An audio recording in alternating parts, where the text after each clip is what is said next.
Welcome to Moments with Marianne. This is your host, Marianne Pastana, and we're here today with special guest, Scott Stabile, who's here to share with us his new book, Enough as You Are.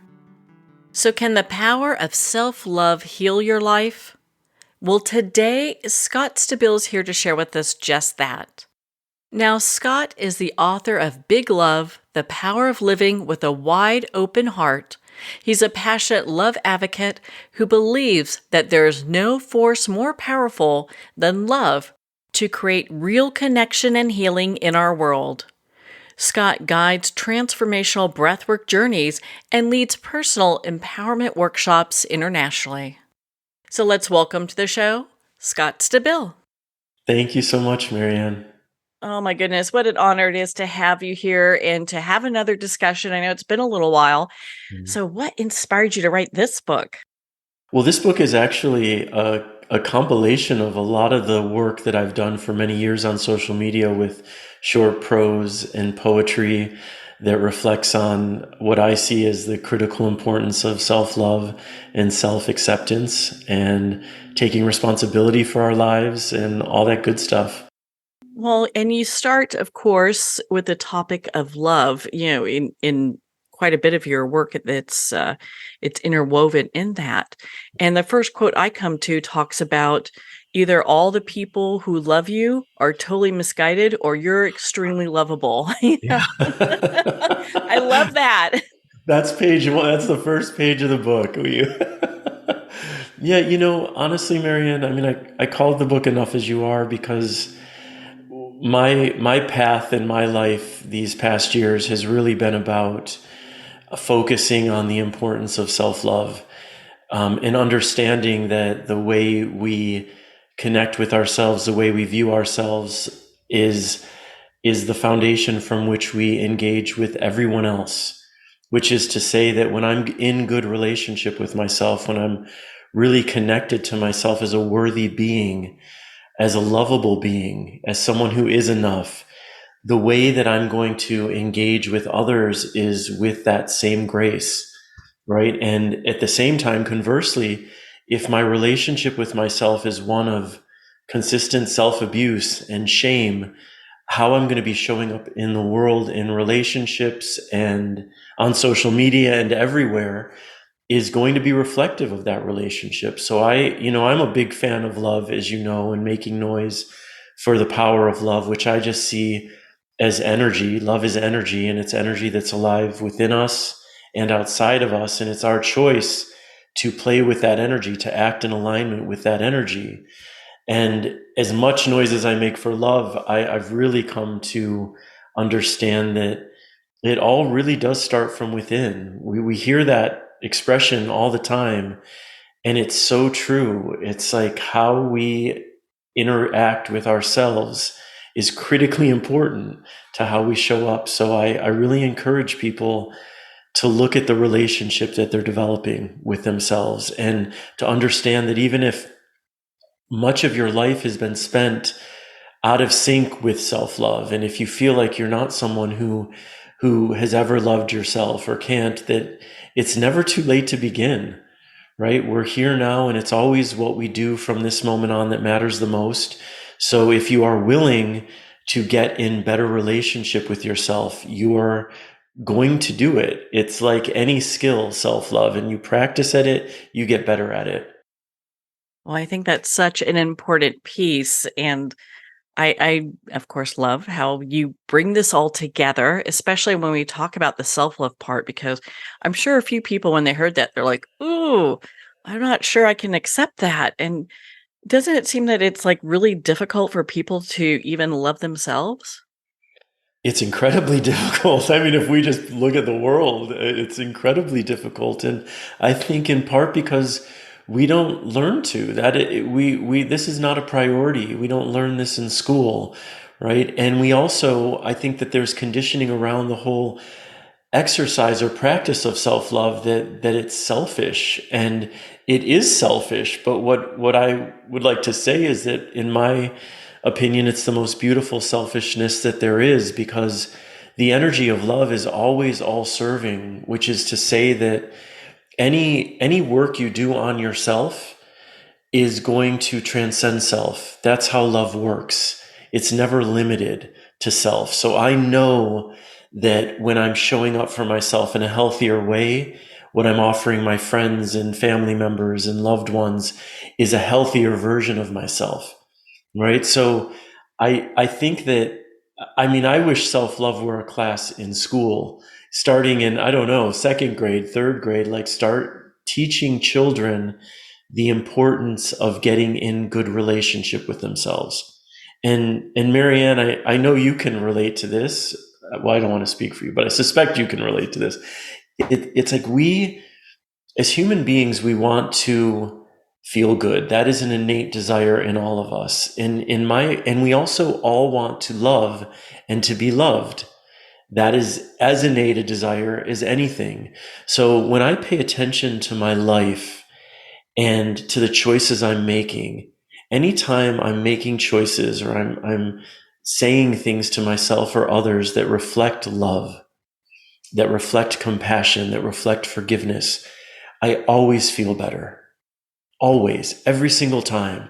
And so for me, it's understanding that this practice of love and self-love is a pathway to feeling better about yourself and your life, to generating deeper connections with others, and to creating more meaning in your life in general.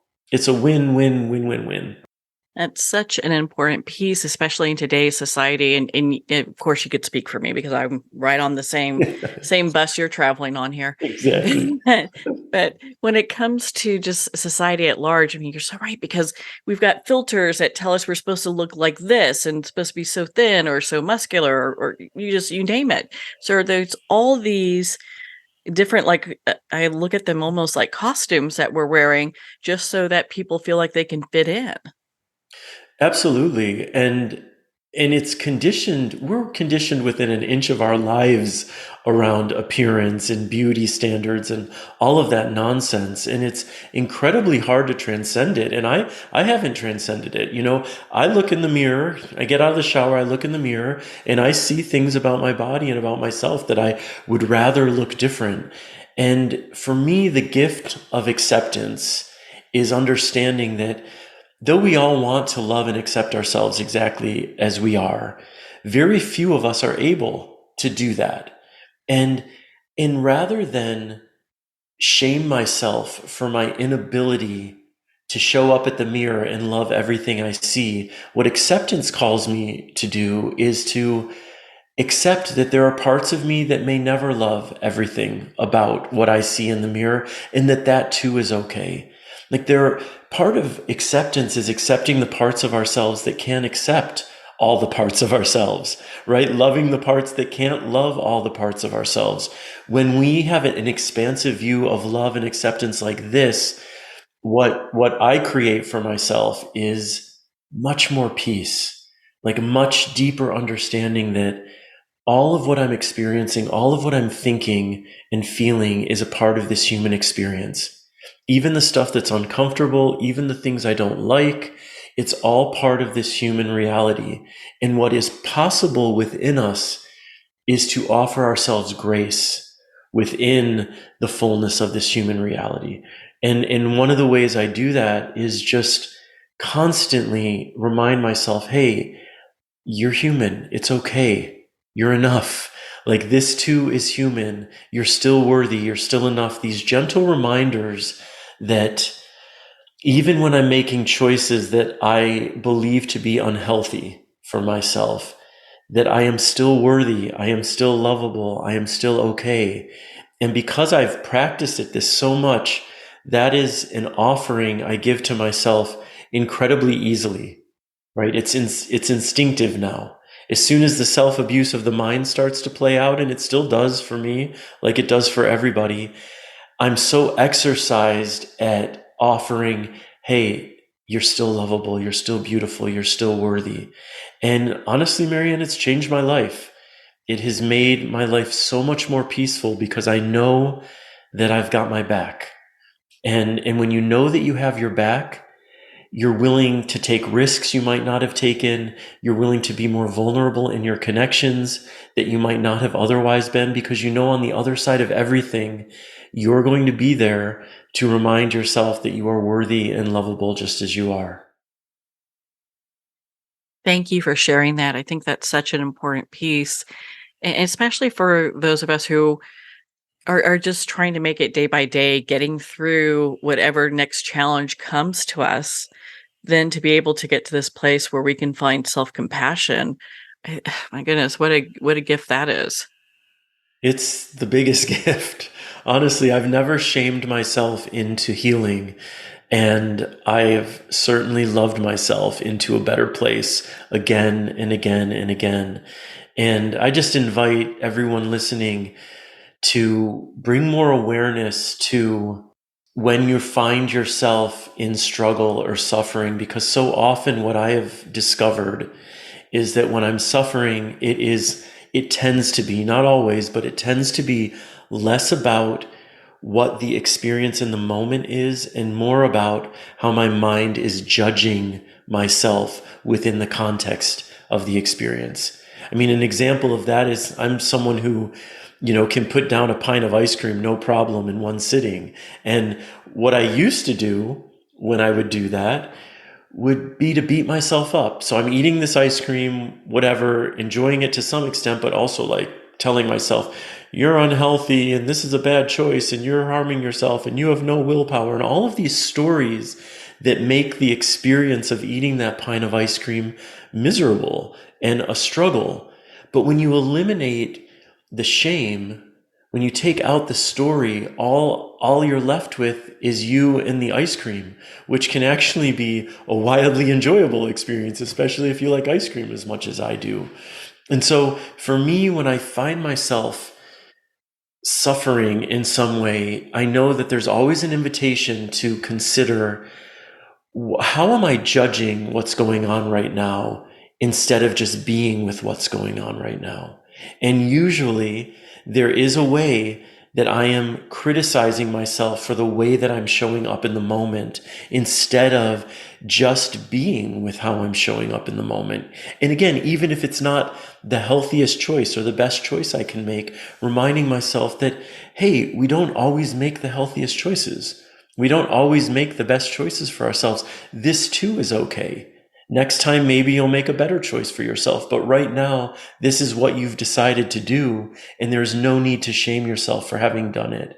And this is just one of the ways that I practice at loving myself and accepting myself. And it makes a difference. I put a lot of intention into this because I know how it feels on the other side of it versus living in that easy cycle of self-abuse and self-shame that all of us live in way too often. Well, on that note, we're going to pause here for a quick break. We've been speaking with Scott Stabile in regards to his new book, Enough as You Are. We'll be right back after these messages from our sponsors.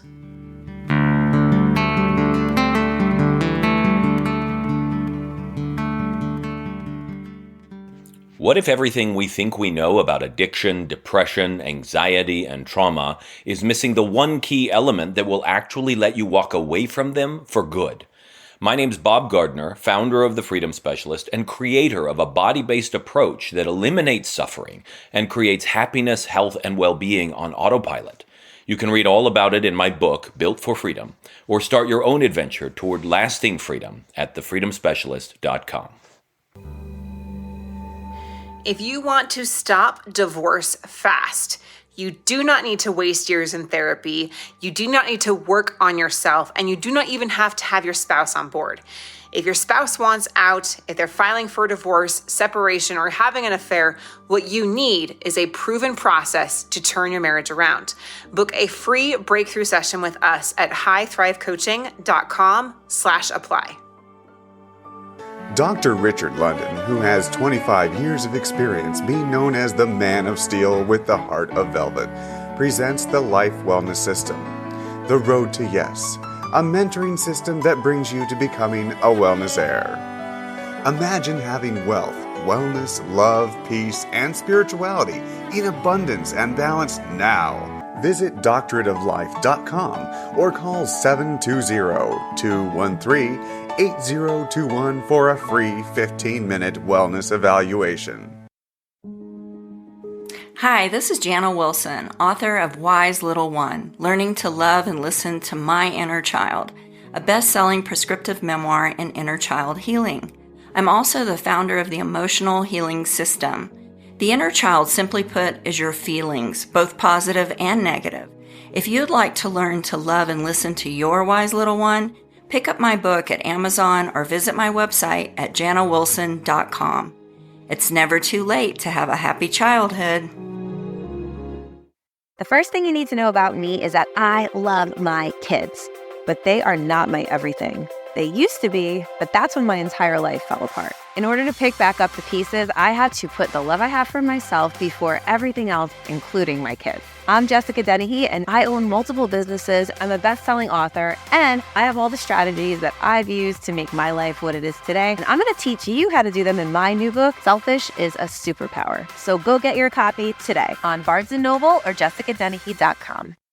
Announcing a revolutionary tool for wellness. Scalar Light has the ability to enhance and harmonize your own bioenergies. With Scalar Light, you can get started in just minutes and begin feeling better the very next day. Scalar Light is a remote energy that gently and subtly works with your own body's bioenergies, increases pro-cellular wellness, and enhances your body's immunity. Experience the benefits of Scalar Light. Try a complimentary 15-day experience at scalarlight.com.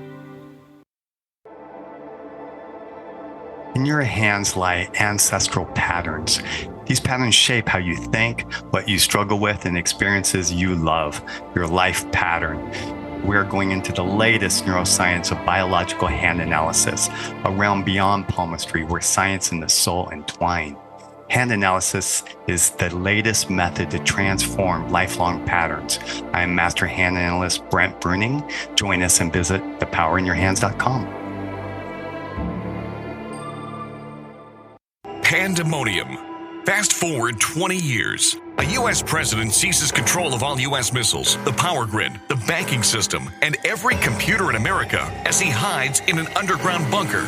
Pandemonium, a captivating sci-fi thriller where a hidden war, psychics, aliens, artificial intelligence, and transcendental love collide with the latest media technology.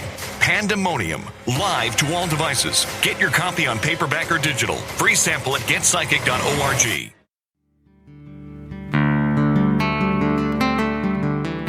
I'd like to thank Jason Eastwood at Guitarfulness for sharing his inspiring music and talent with us. His music is known worldwide for cultivating atmospheres of harmony, inner peace, and clarity. Visit Jason's website at guitarfulness.com. Join his newsletter, be part of his community, and download his music. Welcome back to Moments with Marianne.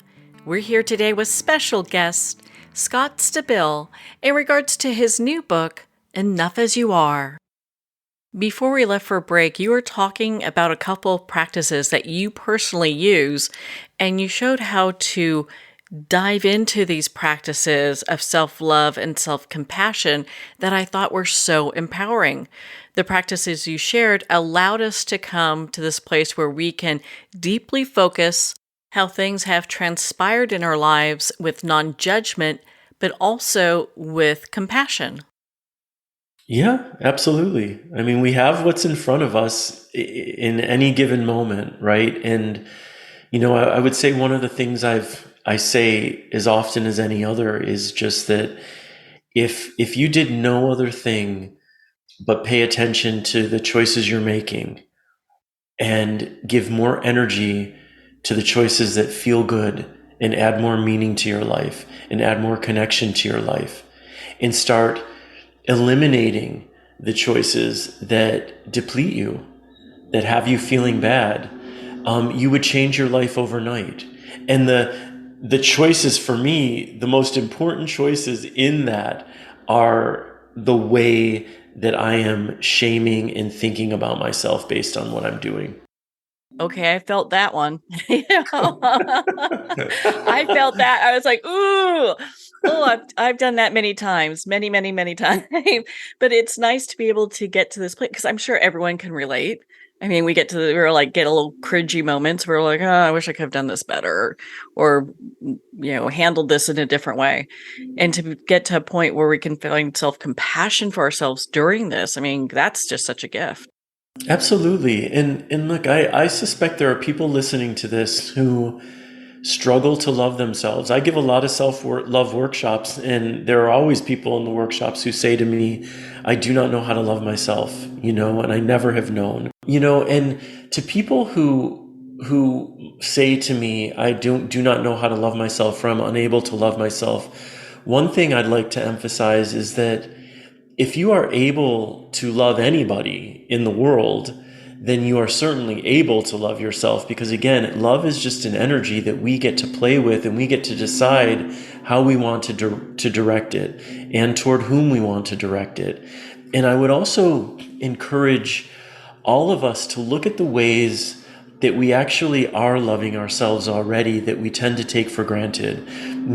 Every time you brush your teeth, that is an act of self-love. Every time you take a shower, every time you prepare for yourself a meal that makes you feel good, every time you put on clothing that makes you feel good, these are all ways that we are daily loving ourselves. And yet it's just so easy to take for granted these choices. But I really encourage us all to stop taking them for granted, especially if we believe that we are not showing up with self-love. Because even if you just take a few moments as you're cooking yourself that meal to acknowledge, hey, this is me loving myself right now. This is me taking care of myself in a very tangible, important way right now. By doing that, by acknowledging it, we're giving energy to the act of self-love. And what that naturally does is it invites more acts of self-love. I see everything as energy. All of our thoughts, all of our words, all of our actions, it's all just energy in motion. And energy creates momentum.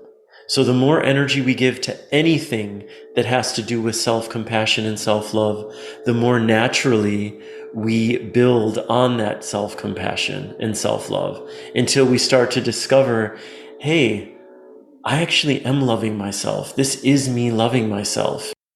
Your book is broken up into 3 parts. Can you share about that with us? Oh, sure. That kind of naturally happened. I was looking at all the different things that I was writing, and the writings always are either toward you, like the one you read, either all the people who love you are totally, I'm forgetting it now, but, or you're incredibly lovable. And then, so the first section is all towards you. And it's kind of, the energy of it is very cheerleady, like a reminder of your worth and that you're beautiful and that you're enough as you are. The second section is me. So all of those pieces are written in first person, I, blah, blah, blah.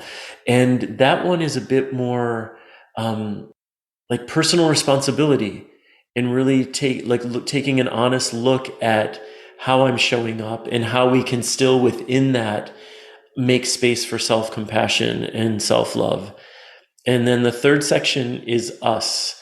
And those are a lot of we writings. And that section is really kind of a blend of the first 2 sections, but somewhat of a call to action for all of us to take responsibility and to start shining love not only on ourselves, but on one another. And yeah, so those are the 3 sections. And in all of it, I mean, this book for me it's the type of book that you can either read it, cover to cover all the way through, or you can almost look at it the way you might look at an oracle card set and just close your eyes, hold the book open and turn it to any page and read that message for the day and meditate on that. Take it in, see how that impacts your life, reflect on it through the lens of your personal experience. What is one of the messages that you have in your book that you'd like to share that really kind of sticks with you on a daily basis? I mean, everything I honestly, I would say that looking at, we are so conditioned to try to ostracize the parts within us that don't feel good. For me, what comes up right away is envy. My mind can be wildly envious. My mind can also be wildly jealous. These are parts that are incredibly uncomfortable to hold space for in an honest way. And one of the messages of this book is, what happens instead of trying to put those parts in the dungeon and hide them away where they're sure to be beating on the door to make themselves heard? What happens if we offer all aspects of ourselves a place at the table? And instead of with shame, with love. And what I've discovered is that when my envy surfaces, in the past, when I try to shut it down or pretend it's not happening or shun it or shame it, all it does is get louder. But now when I'm feeling envious of someone, it still doesn't feel comfortable. It's an awful feeling, especially if that envy is directed towards someone you love. But now what I do when I'm feeling envy is, I'm like, in myself, I just say, okay, this is just envy. And it's entirely human to feel envy. Every human mind on the planet is envious at some point. And you too, envy, are welcome here. And for me, the experience of doing that, it dissipates those feelings of envy more quickly. And more importantly, while I am feeling those feelings of envy, all I'm feeling is the discomfort of the envy without all of the shame that I used to pile on it. And so one of the important aspects of this book is just this invitation to make space for all of who you are, even what we refer to as the ugly bits, the unlikable bits. Everyone has them. Right? This is part of the human experience. And the more we play with self-love, the more we play with self-compassion, the more available we become to these uncomfortable, uglier bits. And the more willing we are to give them a seat at the table. And by doing so, the less noisy they become, at least in my experience. You have so many messages within your book that I felt so touching. And I think the last one in your book is no exception. I mean, when we look at it, it says, when in doubt, just love. And it really kind of sits with me on a daily basis, because so often are we coming against things that make us want to be less than loving. Oh, yeah. We're getting invitations all the time to be less than loving. If you spend 2 minutes on social media, you're bound to get a lot of invitations to be less than loving. And what's funny about that is that it's often harder to show up, especially in the face of some of the ugliness we see in the world. It can be the harder choice to be loving, but it's always the harder choice not to be in terms of how it feels inside, right? Because it may be harder to get ourselves, to nudge ourselves to a place to show up with love. But whenever I do, I always feel better about myself and my experience. And whenever I don't show up for love, because it can be easy just to be angry or retaliatory, I always feel out of sync in my body, out of alignment, like I've ripped myself away from what I know to be my truest home. What do you want to share with our listeners in regards to your book? Like, how can they use this? They just pick it up and look at just any page on a certain day, or how should they use this book? They should use it in whatever way feels great for them. I know that a lot of people are just, reading it the way you would read any book, but I really believe this to be the type of book you can leave at your bedside table. And if you just it's like, I need some guidance right now. I need a message. Just close your eyes and open it to some page and see what comes up for you. I just did that now. May I read to you the page that I turned to? Of course. All right, this is what I just turned to. Along with being joyful, let me be okay with my sadness. As well as belonging, let me be at peace with my loneliness. Let me cradle my anger with the same acceptance I bring to my compassion, and hold space for my insecurity as I do for the belief in myself. Being human isn't easy a lot of the time, but I see how much harder I make it by resisting my complete humanity, by welcoming what's easy to accept about myself while avoiding what's difficult to own.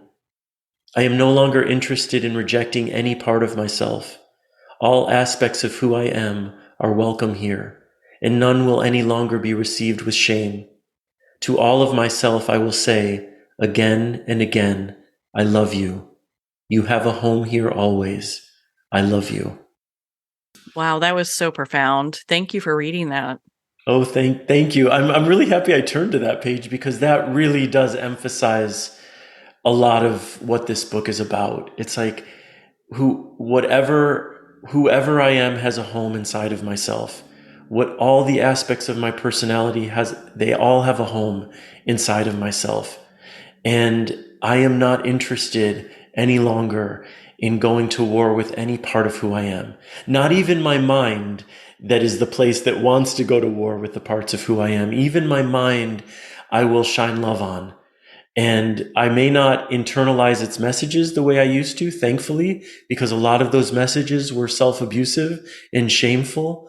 But I do acknowledge that, our minds are expansive creations, and they can be wildly creative and beautiful, and they can also be incredibly violent and unstable. But in no way do I want to go to war with who I am anymore. I think it's such a great reminder for so many people who are struggling, not just with the outside world, but their inner world as well. Oh my goodness, Scott, your book is just fabulous. I love Enough As You Are. Congratulations on the release of it. Thank you so much, Marianne. And thank you so much for having me back on your program. It's really lovely to talk to you again. Where can our listeners connect with you and learn more about your work and be part of your community? Yeah, I really invite listeners to check out my newsletter on Substack. It's just scottstabile.substack.com. And, I send out newsletters maybe 2 to 3 times a month with thoughts and feelings about what's going on. And that's a great way to connect with me. And of course, through Instagram and Facebook, you'll get to see lots of types of the writings that I just read here. And my website, scottstabile.com. Well, thank you, Scott. It's been such an honor to spend this time with you today. Thank you so much, Marianne. Well, thank you, Scott. It's been such an honor to spend this time with you and to talk about your new book, Enough As You Are. Enough As You Are is available at Amazon, Barnes & Noble, and all indie retailers. And remember, support our indie bookstores. If you don't see it on the shelf, just ask for them to order it. You can also purchase this book directly from the publisher, New World Library, at newworldlibrary.com. Well, we're at the end of our time today. I'd like to thank everyone for tuning in. You've been listening to Moments with Marianne, where we make every moment count.